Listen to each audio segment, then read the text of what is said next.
Deus. Amém. Glória a Deus. Amém, irmãos? É um motivo de grande alegria, né? Estarmos de volta ao púlpito dessa casa. Uma grande responsabilidade, mas também um grande privilégio. Amém, irmãos? E desde já agradecer ao nosso pastor, né? Também a sua equipe de pastores auxiliares, por esse honroso convite, para que a gente possa compartilhar aquilo que está no coração de Deus para cada um de nós. Amém? Eu queria orar com vocês mais uma vez e agradecer também ao Senhor. Obrigado, Espírito Santo de Deus, pela noite que teremos de ministração da Tua Palavra, pelo ensino que tocará os nossos corações e não seremos mais do mesmo jeito. Haverá diferença em nossas vidas, porque a Tua unção fará a diferença em cada um de nós. Te agradecemos em nome de Jesus. Amém? Então, de fato, irmãos, é uma grande alegria estar aqui nesta noite. E nós sabemos que Deus se move em nosso meio. Amém, irmãos? A gente sabe que o Espírito Santo de Deus, estamos na ministração, na dispensação do Espírito, e Ele constantemente está se movendo e está fazendo a obra dEle, a missão que Ele tem aqui em nosso meio, amém? Mas sabemos também que nós, como membros do corpo de Cristo, a gente também se move no corpo de Cristo, não é verdade? E nessa noite, o tema da ministração que eu queria trazer para vocês é movendo-se no corpo de Cristo, amém? Nós vamos receber instruções da parte de Deus, como devemos agir enquanto membros do corpo de Cristo, como devemos nos mover, como devemos proceder, e eu creio que isso trará instruções preciosas da parte de Deus, amém? Estamos com uma grande expectativa sobre isso. Eu queria ler com os irmãos o que está em Colossenses, no capítulo 1, nos versículos 3 e 4, Colossenses capítulo 1, 3 e 4. Interessante que o apóstolo Paulo, ele estava se dirigindo, né, à igreja de Colossos, e ele faz uma oração por aquela igreja. Era uma igreja que estava iniciando, possivelmente não foi fundada por ele, foi fundada por uma pessoa chamada Epáfras, e o apóstolo Paulo estava preso, e ele dirige a Deus uma oração, e nessa oração, ele vai pedir algumas coisas ao Senhor, que vai nos dar pistas, qual o desejo do Espírito Santo para aquela igreja, amém?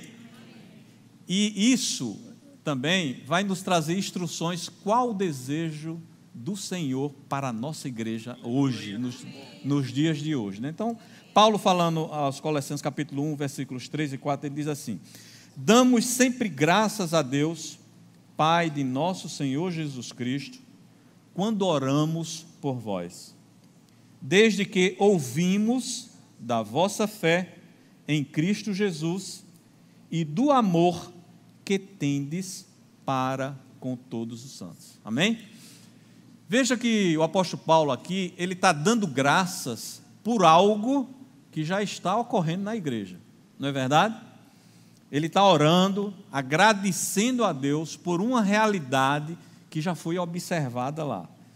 E ele diz que ele ouviu falar da fé, diga fé, mas também ele ouviu falar do amor, diga amor. Então, quando a igreja, irmãos, está andando em fé, em amor, dá o que falar. Não é verdade?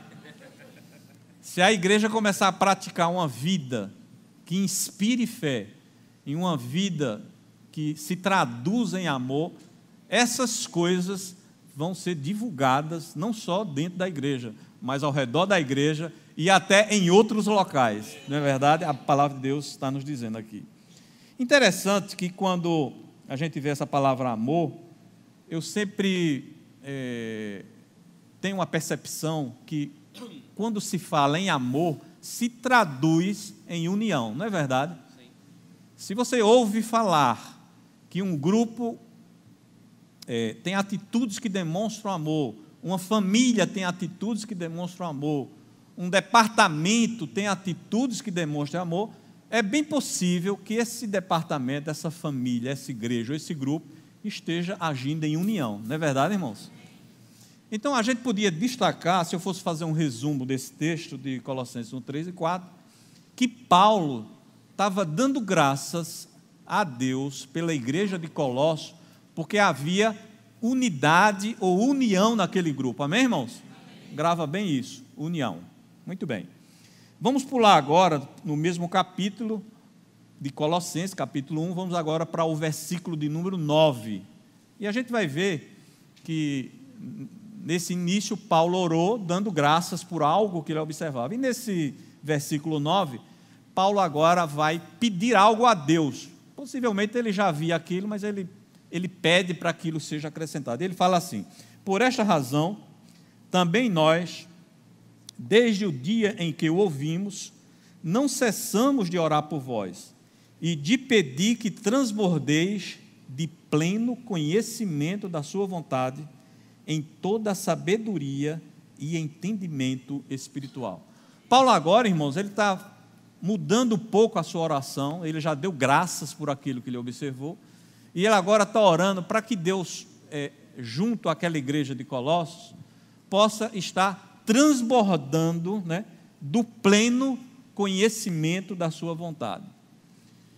E quando eu vejo essa palavra, conhecimento da palavra, ou conhecimento da vontade de Deus, isso me leva necessariamente a algo muito interessante. O conhecimento nos fala ou nos conduz a uma graça maior, amém? Por que eu posso afirmar isso?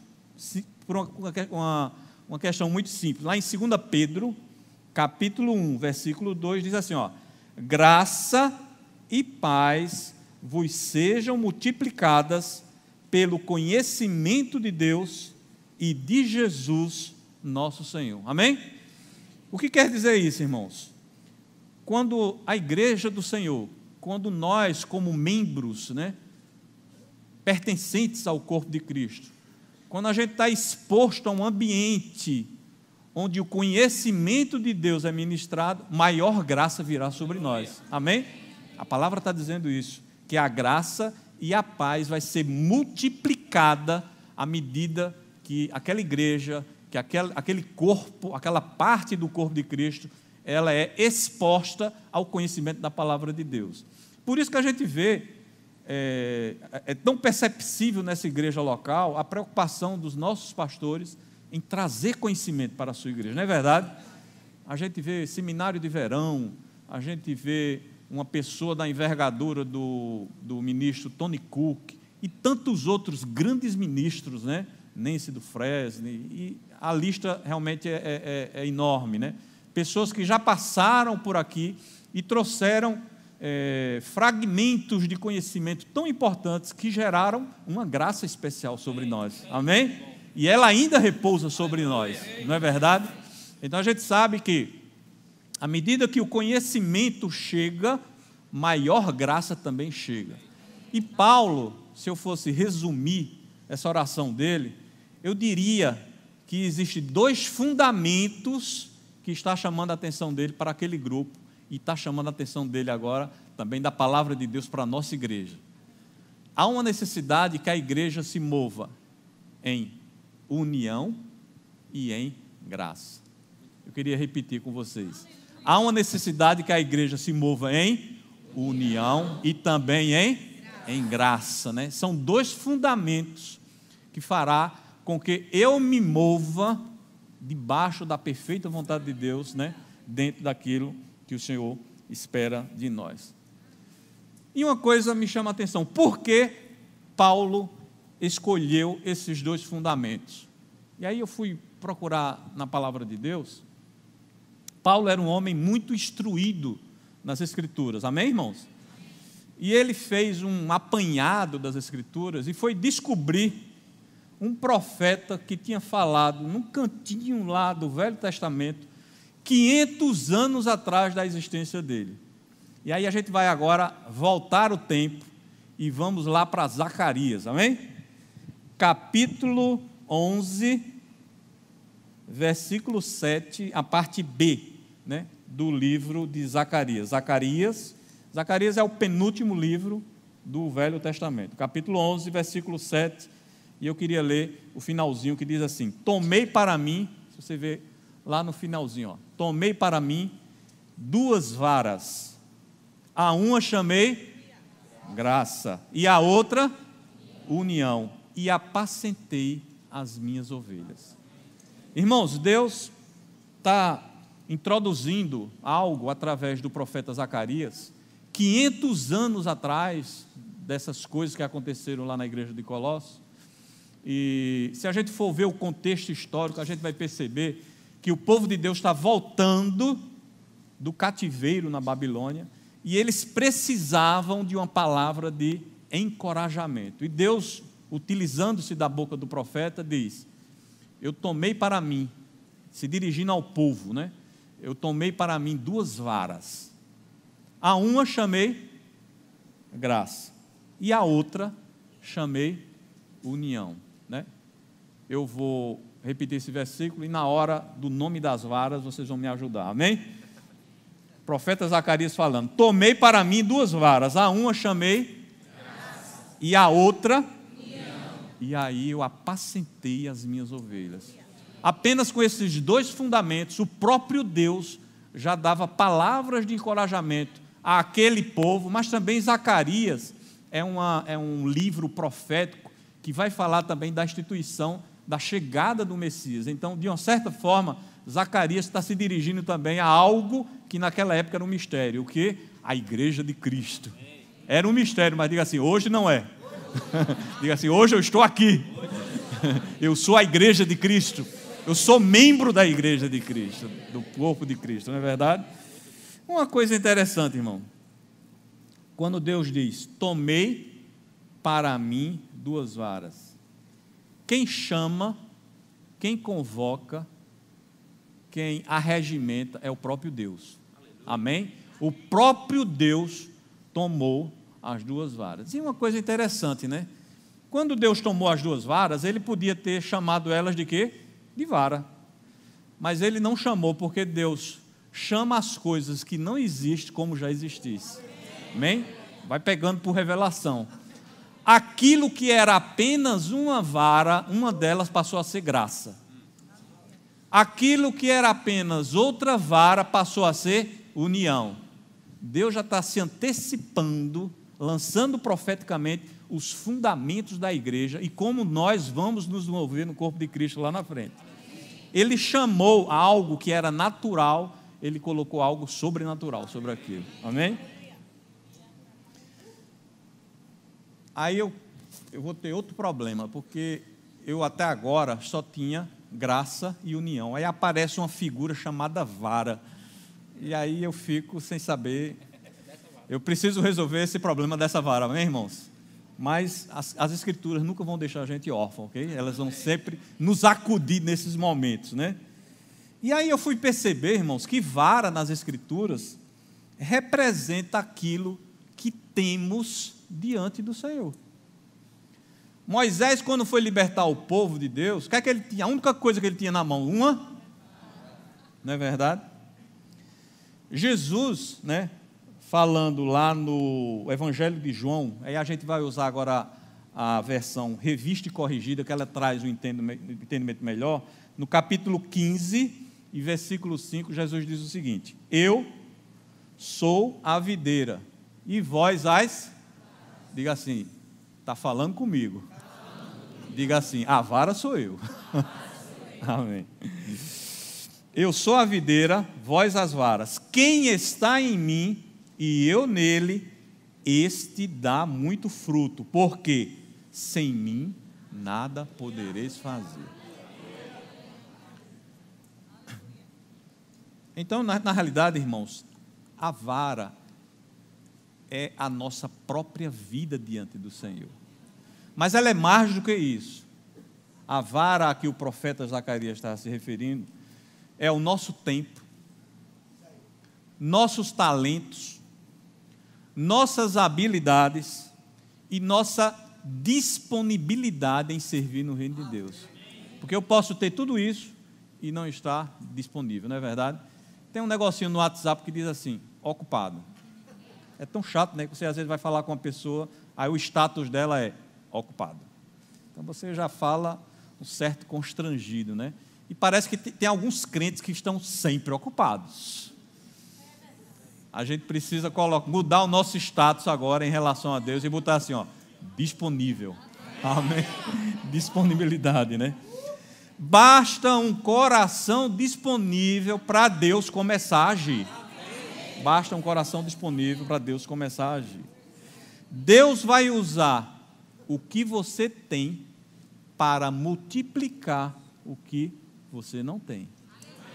Na realidade, irmãos, eu acho tão lindo isso, porque Deus quer usar essas coisas nossas, né? Nosso jeito, nossa forma de ser, as habilidades que nós adquirimos através dele. Por que ele quer usar isso? Porque no reino de Deus tudo se move debaixo da lei da semeadura. Eu preciso semear alguma coisa. Nem que seja meu tempo, nem que seja um talento, nem que seja uma habilidade para cantar, para limpar, para apertar a mão, para abraçar, para cuidar de menino, para varrer a casa, para varrer a igreja. Qualquer coisa que eu oferecer a Deus, a graça dele vai multiplicar isso em minha vida, não é verdade? E aí vem uma dúvida, né? O que é estar disponível? Como é que eu me coloco disponível, né, na presença do Senhor? É tão importante, né, a gente saber como se comportar, porque Deus vai poder começar a nos usar de uma forma mais eficiente. Estar disponível é responder ao chamado de Deus. Irmãos, fique certo que mais cedo ou mais tarde o Senhor vai chamar você. Mesmo aqueles que estão lá na fileira 64F, aquela última cadeirinha lá do avião, né? Não tem aquela última cadeira do avião, 32H, tal. Mesmo que seja a última cadeira, um dia o Espírito Santo vai te pegar, irmão. Vai te chamar e vai te colocar para você fazer alguma coisa para o reino de Deus. Mas saiba que Deus não está muito preocupado naquilo que você vai fazer. Ele vai estar envolvido em quem você vai se transformar enquanto faz o trabalho que Ele te chama. Não é verdade? Estar disponível é responder ao chamado de Deus. Primeiro, consagrando a nossa vida. Irmãos, é muito importante a gente consagrar tudo que nós somos ao Senhor, não é verdade? Consagrar envolve santificação, e santificação envolve renúncia. Muitas vezes precisaremos renunciar até algumas coisas que são lícitas, são permitidas, legal, bacana, mas que geram distrações. E através delas a gente não vai poder avançar no chamado do Senhor. Eu não estou nem falando de coisas erradas e coisas que não devem ser feitas, até coisas lícitas e bacanas e legais, mas muitas vezes essas coisas estão servindo de empecilho para que a gente avance no chamado do Senhor. Amém? Então precisamos consagrar e semear nossos talentos na obra do Senhor.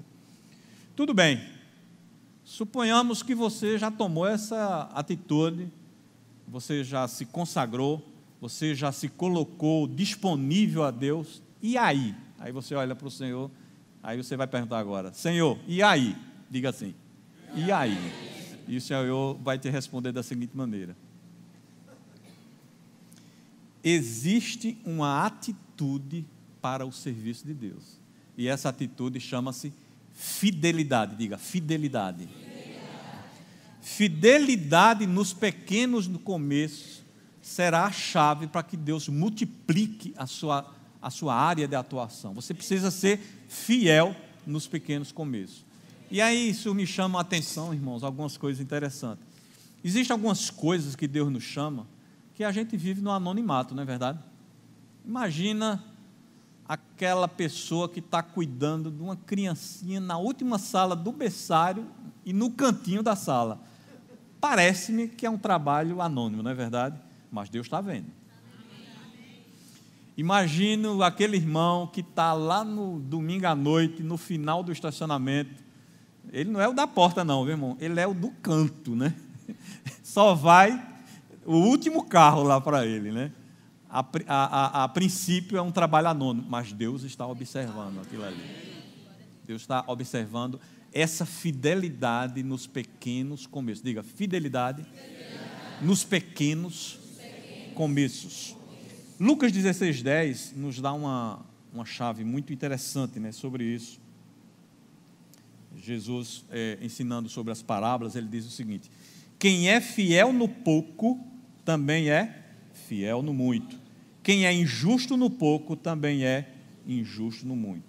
E Jesus, ainda continuando com parábolas, em Mateus 25:21, ele disse assim: disse-lhe o Senhor, Mateus capítulo 25, versículo 21, disse-lhe o Senhor: muito bem, servo bom e fiel, foste fiel no pouco, sobre o muito te colocarei. Irmãos, isso é promessa de Deus.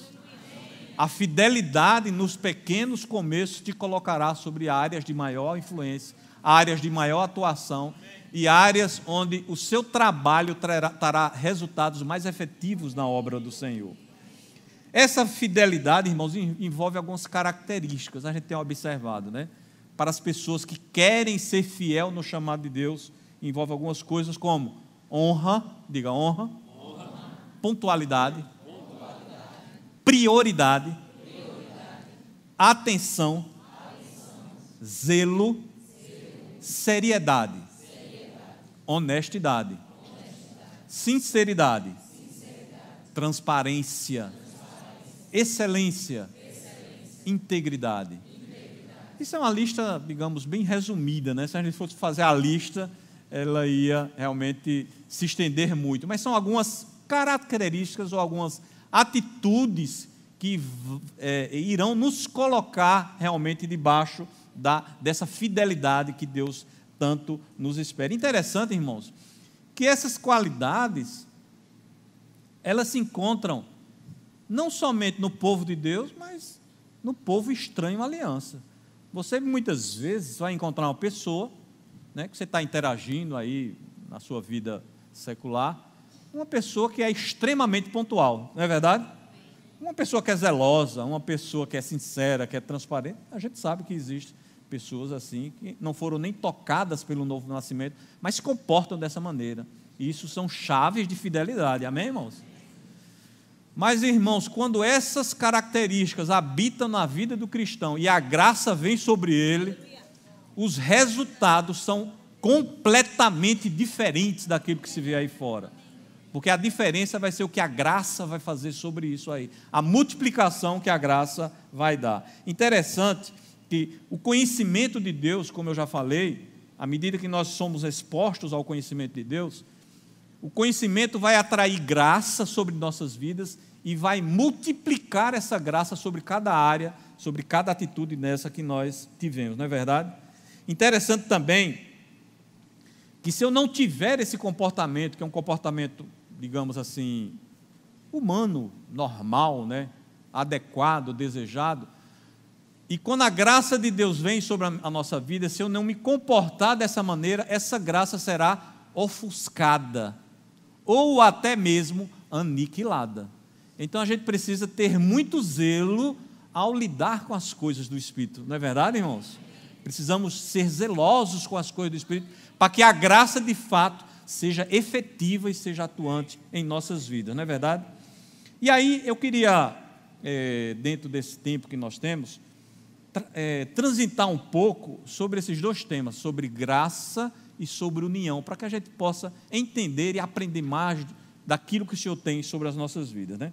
Uma das definições mais simples para a graça, vocês vão ver indo aqui na livraria, amém? Agora é um momento comercial, né? Verbo Shop. Você vai adquirir um livro chamado Graça, como é?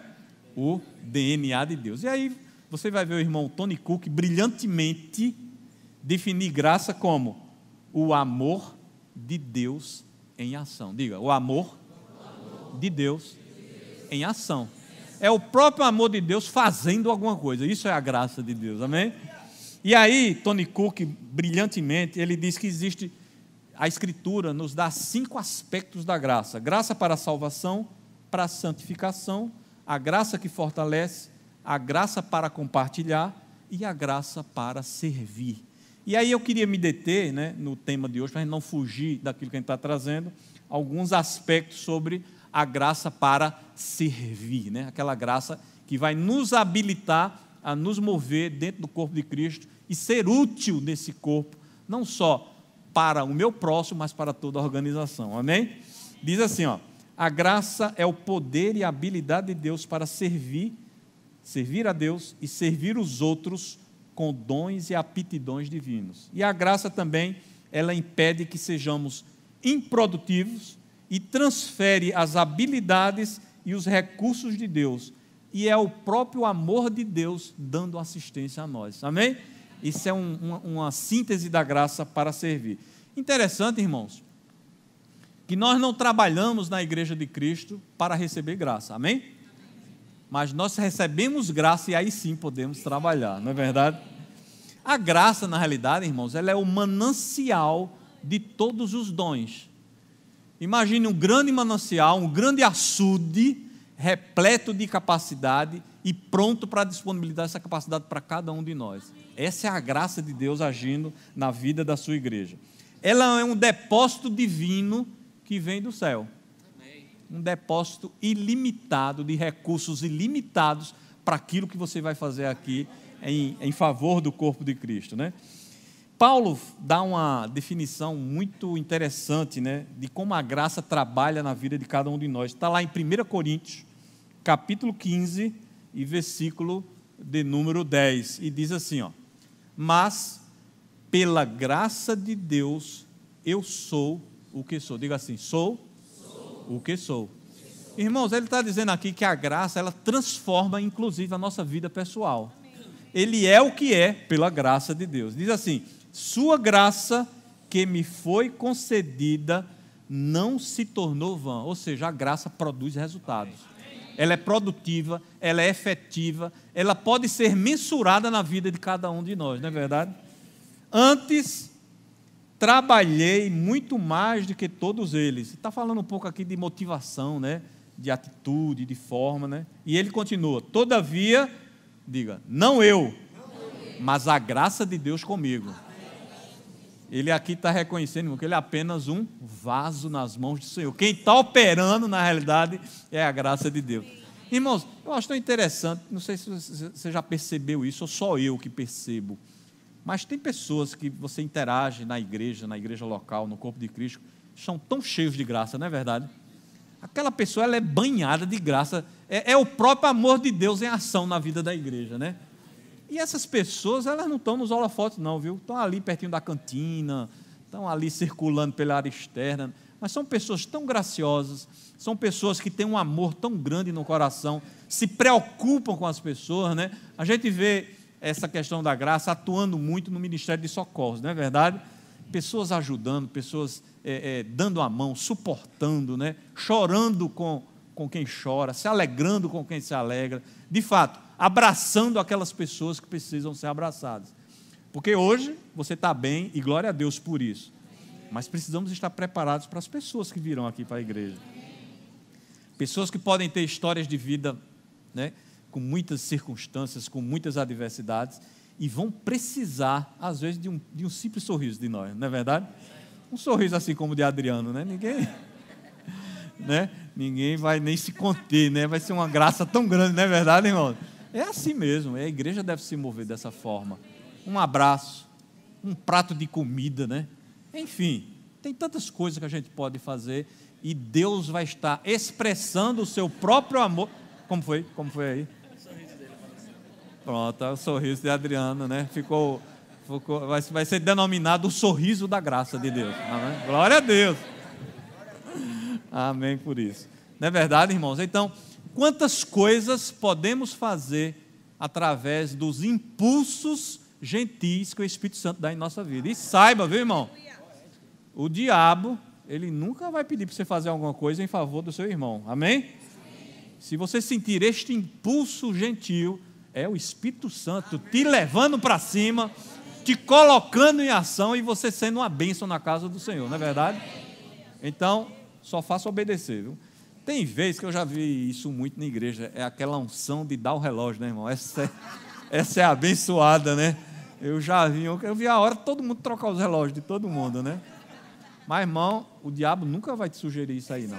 sempre vai ser o Senhor com um objetivo, né? Um objetivo final, e no final de tudo isso apenas Jesus será glorificado. Porque o Espírito Santo nos motiva a agir para que o final seja a glória de Jesus, a glória do nosso Senhor, não é verdade?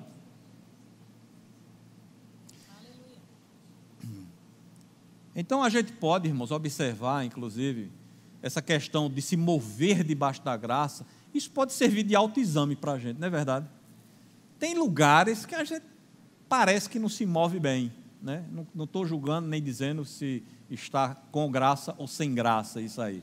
Mas a gente pode fazer um autoexame. Lugares, locais, posições, onde você sente que há um fluir, a coisa parece que escorrega de tão fluido, né? Então, isso é uma forma de você se identificar onde é que Deus deseja que você esteja, onde é que Deus queira que você vá fluir. Saiba, entretanto, que todo crente nascido de novo tem um chamado.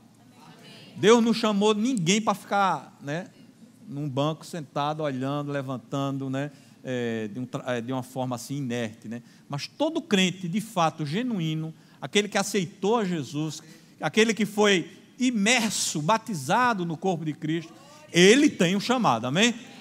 E cabe a nós descobrirmos, né, esse chamado, né? 1 Pedro, capítulo 4, versículos de 10 a 11, começa a nos dar uma pista assim, bem interessante sobre o nosso chamado e a graça de Deus agindo sobre nós. Diz assim: servi uns aos outros, cada um conforme o dom que recebeu.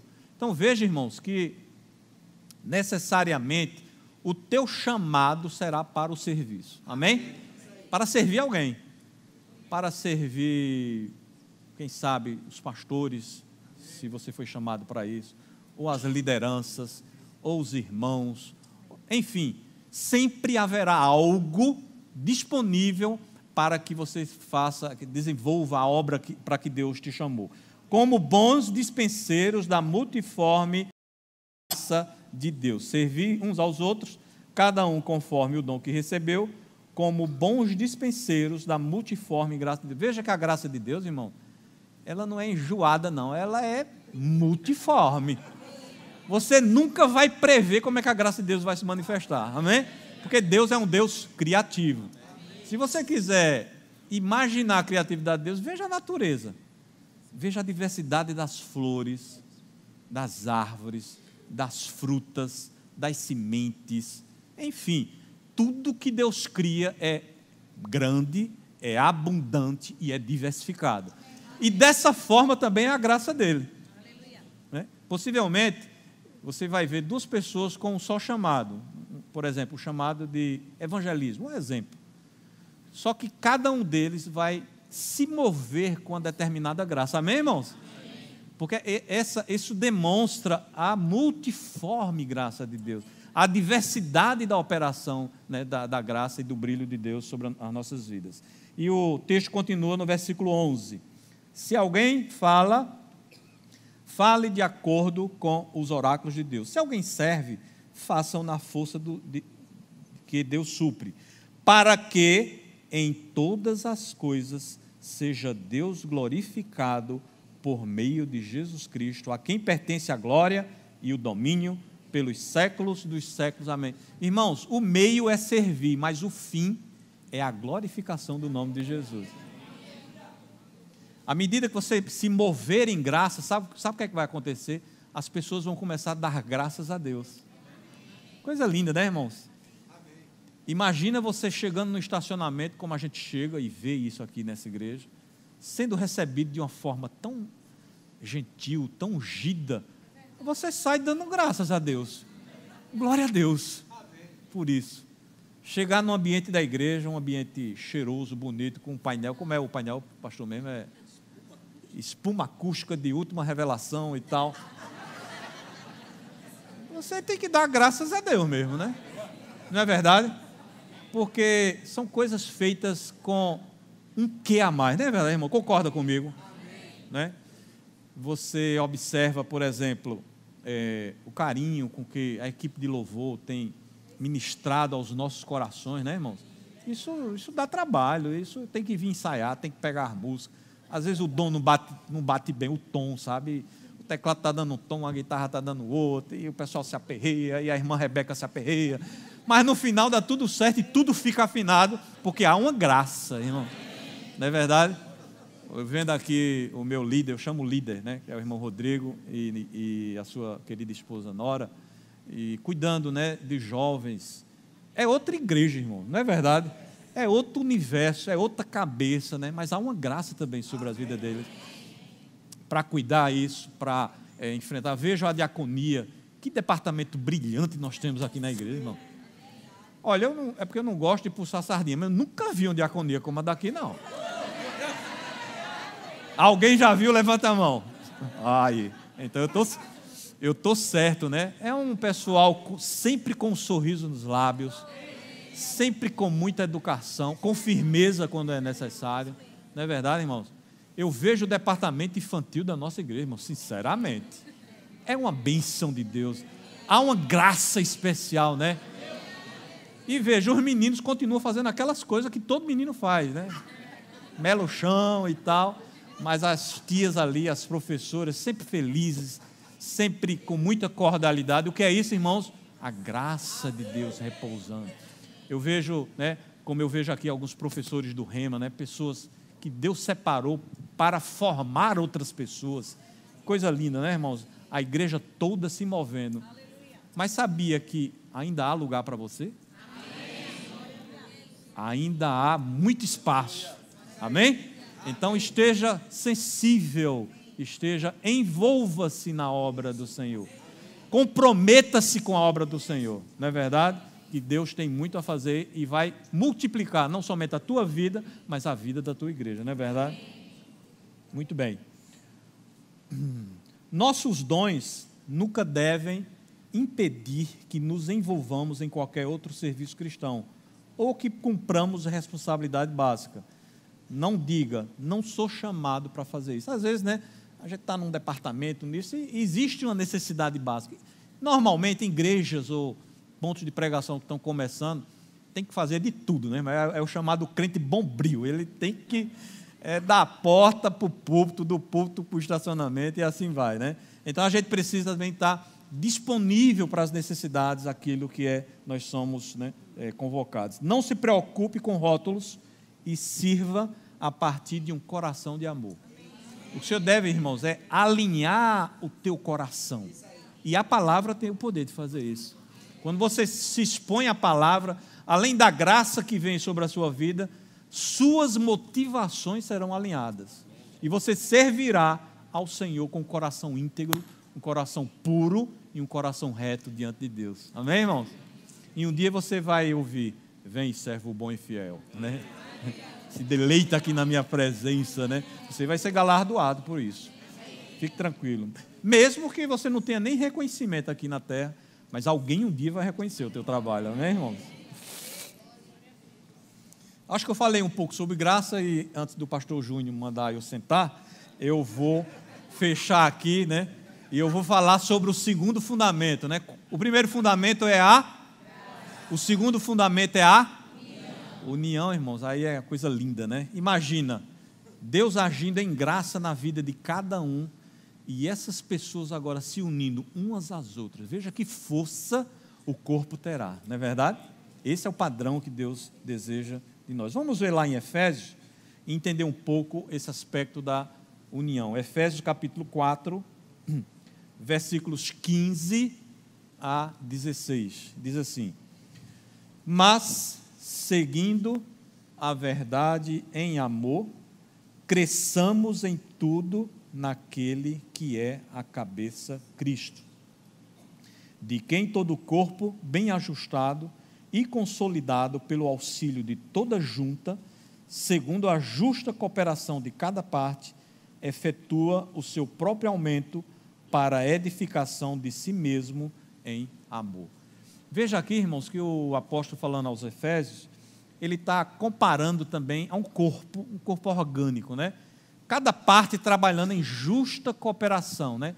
Ninguém sendo pesado a ninguém, nem ninguém fazendo corpo mole, mas cada um assim, agindo de acordo com aquilo que Deus tem chamado, né? E aí eu pensei duas palavras aqui que me chamaram muita atenção. A palavra cresçamos, diga assim, cresçamos. E também a palavra que diz, efetua seu próprio aumento. Diga, efetua seu próprio aumento. Irmãos, a união ou a unidade do corpo de Cristo, ela tem um resultado assim imediato, é o crescimento.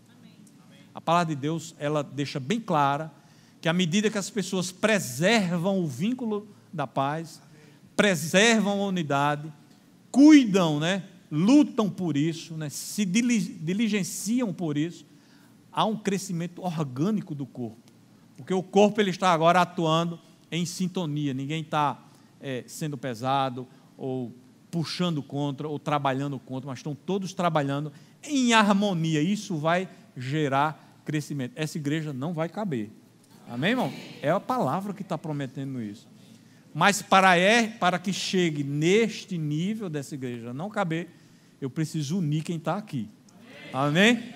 Eu não, aliás, o Espírito Santo precisa, nós vamos apenas, digamos assim, presenciar essa ação do Espírito Santo, à medida que os nossos corações estejam abertos para a preservação da união, amém? Vamos ver também um texto bem emblemático, está em Atos, capítulo 2, versículos de 42 a 47. Esse texto, irmãos, ele fala da igreja primitiva, né? Os primeiros passos que a igreja deu, e de que forma ela foi se desenvolvendo organicamente, né? Atos 42, de 42 a 47, que fala assim: perseveravam na doutrina dos apóstolos e na comunhão, no partir do pão e nas orações. Veja que há comunhão e partir do pão em uníssono, né? Versículo 43. Em cada alma havia temor, muitos prodígios e sinais eram feitos por meio dos apóstolos. Versículo 44. Todos os que creram estavam juntos e tinham tudo em comum. Vai observando. Versículo 45. Vendiam suas propriedades e bens, distribuindo o produto entre todos, à medida que alguém tinha necessidade. Versículo 46. Diariamente perseveravam unânimes no templo, partiam pão de casa em casa e tomavam as suas refeições com alegria e singeleza de coração. Versículo 47, louvando a Deus e contando com a simpatia de todo o povo. Enquanto isso, acrescentava-lhes o Senhor dia a dia os que iam sendo salvos. Veja, irmãos, que uma coisa pula aos nossos olhos, né, nesse relato, nesse texto, é que havia uma sinergia, né? Havia um conjunto, né? Havia uma união, havia uma unidade naquelas pessoas, né? Elas se preocupavam, inclusive, até com a questão da distribuição, né? Dos alimentos, das necessidades. Chegavam até a vender bens, pessoas que detinham bens, vendiam seus bens, vendiam sua propriedade e traziam, né? Para que aquelas necessidades fossem supridas. Vejam que isso eram atitudes geradas no meio do corpo de Cristo.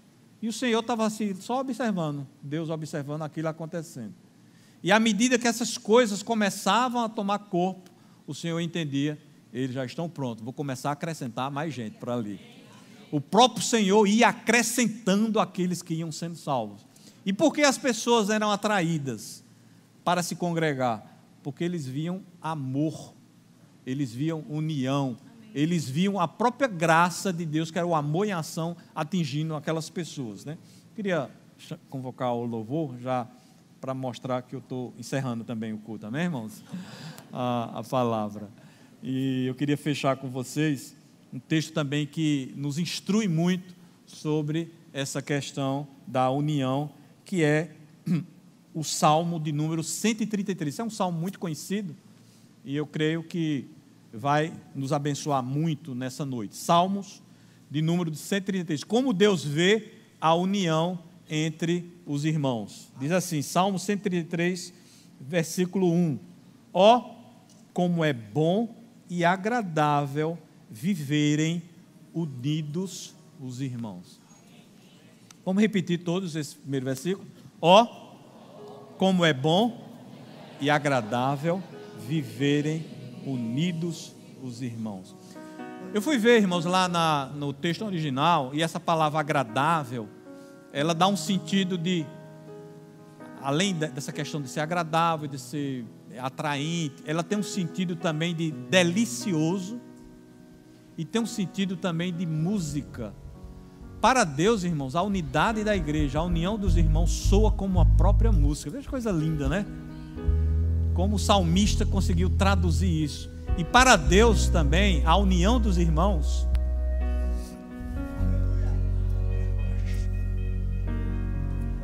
é como uma refeição muito deliciosa, irmãos. Veja que Deus espera de nós algo muito maior do que vimos aqui, batermos o ponto, voltarmos para as nossas casas, que a gente esteja envolvido com o nosso próximo, que a gente esteja envolvido com a dor do nosso próximo, com os problemas do nosso próximo. Isso vai demonstrar que nós de fato somos unidos, né? Que a gente se preocupa, que a gente está querendo cuidar, que a gente quer agir também. Versículo 2: é como óleo precioso sobre a cabeça, o qual desce para a barba de Arão, e desce para a gola das suas vestes. Irmãos, uma coisa que me chama a atenção desse texto é que, se você derramar o óleo na cabeça de alguém, você só controla o fato de derramar. Dali para baixo não dá para controlar não, porque ele vai pegar em todo canto. A união, irmãos, à medida que nós vivermos em união, o que acontecer lá na ponta vai respingar em todo canto aqui, irmãos. Quando o óleo começar na esquerda, vai chegar na direita. Se começar atrás, vai chegar na frente. Se começar na frente, vai atingir atrás, irmãos. O óleo representa a unção. E num ambiente de unidade, num ambiente de congraçamento, a unção vai tocar em nossas vidas, em todas as nossas vidas. Não haverá interrupção, não haverá pontos de conflito. Aquilo que vier sobre o cabeça, aquilo que vier sobre a direção, aquilo que vier sobre a liderança, vai atingir nossas vidas também. A gente precisa só se preocupar em preservar esse vínculo, preservar essa união, não é verdade? E diz mais: é como o orvalho do Hermon que desce sobre os montes de Sião. Irmãos, eu estive observando no mapa. O Hermon, ele, lá no estado de Israel, ele fica no extremo norte do país. É um monte muito elevado, onde tem as nascentes das águas, Rio Jordão, tudo nasce ali. E fui observar também o Monte Sião. O Monte Sião, ele fica no final de um vale, a 400 quilômetros do Monte Hermon. E o salmista está dizendo o seguinte, ó: o orvalho do Hermon vai atingir o Monte Sião, lá nos 400 quilômetros. Então, irmão, a bênção do Senhor, quando for ordenada na vida dessa igreja, vai atingir a todos, se estivermos de fato preservando o vínculo, a união, a unidade. É neste ambiente, continuando no versículo 3, é como o orvalho de Hermon que desce sobre os montes de Sião. Ali ordena o Senhor a sua bênção e a vida para sempre. Irmãos, existe um ambiente onde Deus vai dar ordem para que a bênção aconteça. Esse ambiente é um ambiente onde há união, a fidelidade, a graça do Senhor esteja tocando cada vida presente. Onde a gente esteja cuidando, preservando que coisas externas não venham a prejudicar esse ambiente. Irmãos, o diabo ele não vai ficar parado, ele vai estar sempre semeando as suas sementes de discórdia, de dissensão, mas nós, como grande família, vamos estar preservando esse ambiente. E à medida que nós preservarmos essa união, à medida que preservarmos esse ambiente, ali sim o Senhor vai ordenar a bênção. Eu só cuidando, né, para que não surjam fofocas, não surjam dissensões, não surjam, digamos, inimizades nesse meio. Eu vou ser um guardião, alguém que vai zelar por esse ambiente, amém? Diga assim: eu serei um zelador de um ambiente de unidade. Nós vamos zelar por esse ambiente. Irmãos, enquanto a gente está cuidando e zelando, o Senhor vai começar a ordenar a bênção. Isso vai ser quase que imperceptível. Quando você se der conta, você vai estar completamente abençoado e suprido debaixo da bênção de Deus. Não é verdade? É dessa forma que o Senhor trabalha. De fato, graça e união. Há um poder na associação. À medida que nós nos associamos, o Senhor vai liberar o seu poder nessa associação. A graça vai transformar insuficiência em suficiência. A graça vai transformar necessidade em provisão. E nós estaremos seguindo, cumprindo exatamente o propósito, o chamado que Deus chamou para cada um de nós. Então, eu queria nesse instante que a gente se colocasse de pé. Eu queria orar, declarar algumas coisas sobre a vida de vocês. Eu queria que você desse num gesto de unidade e união, quem for possível, desse as mãos, né, uns aos outros.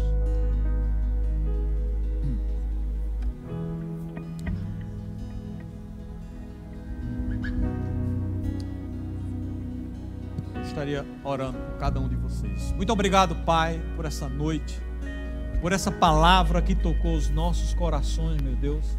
E nesse instante estamos aqui como igreja, consagrando as nossas vidas, meu Deus, atendendo ao Teu chamado, atendendo, meu Deus, às Tuas determinações, para que, meu Deus, possamos seguir cada passo, seguir cada instrução, seguir a carreira que nos foi proposta, que os nossos corações estejam atentos, meu Deus, às Tuas instruções. Queremos tão somente seguir a Tua vontade, queremos seguir os Teus propósitos, os Teus sonhos, né? Os nossos projetos que sejam os Teus projetos, o nosso tempo que seja usado para a Tua glória, as nossas vidas nós consagramos a Ti, Pai, e nesse instante nós recebemos de Ti, meu Deus, a Tua bênção, a Tua unção, a Tua graça sobre as nossas vidas, crendo que a partir dessa noite nossas vidas serão diferentes, meu Deus. Nós estamos preparados, meu Deus, para atingir o alvo, para correr a Tua perfeita carreira, em o nome de Jesus. Amém. Glória a Deus. Deus abençoe, pode sentar.